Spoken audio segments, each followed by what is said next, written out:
నాటికి నేటికి మన జీవితంలో వచ్చిన మార్పులు. గతంలో సంసారం చీకట్లో జరిగేది, జీవితాలు వెలుగులో ఉండేవి. నేడు సంసారం వెలుగులోకి వచ్చింది, జీవితాలు చీకట్లో మగ్గుతున్నాయి.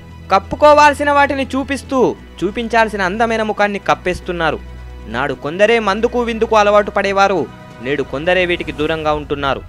నాడు కష్టమొస్తే కుటుంబ సభ్యులు ధైర్యం చెప్పేవారు, నేడు కుటుంబాలే కష్టాల కడలికి బలవుతున్నాయి. నాడు తినడానికి శ్రమించి సంపాదించే వాళ్ళం, నేడు తిన్నది అరగడానికి తిన్నాక శ్రమిస్తున్నాం. నాడు జబ్బు చేస్తే శక్తి కోసం పండ్లు పాలు తాగేవాళ్ళం, నేడు అదే డబ్బులతో బిల్లలు కొని జబ్బులు కొని తెచ్చుకుంటున్నాం. గతంలో అందరూ హార్డ్వేర్ ఇంజనీర్లే, అయినా మనసు సాఫ్ట్గా ఉండేది. ఇప్పుడంతా సాఫ్ట్వేర్ ఇంజనీర్లే, మనసు మాత్రం భార్యతో పంచుకోలేనంత హార్డ్గా మారిపోయింది.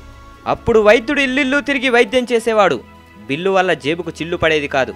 నేడు ఇంటిల్లిపాది వైద్యుని ముందు క్యూ కట్టారు, సంపాదన సగం వైద్యునికి సమర్పణం. నాడు సేవ చేయటానికి రాజకీయాలు చేస్తే, నేడు శివరాజకీయాలు చేసేందుకు రాజకీయాలు చేస్తున్నారు.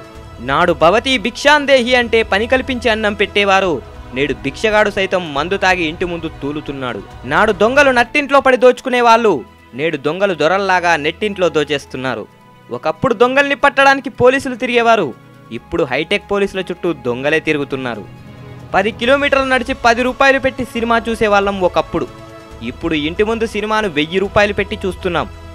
అప్పుడు అప్పు చేయాలంటే తప్పు చేసినట్లు బాధపడేవాళ్ళం, ఇప్పుడు తప్పు చేయడానికి అన్నట్లు అప్పు చేస్తున్నాం.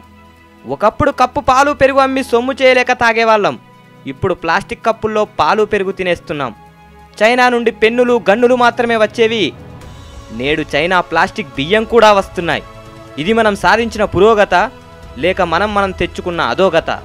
ఆ తదగతానికే ఎరుక, మనకు మిగిలే ఎరువాక. జై హింద్.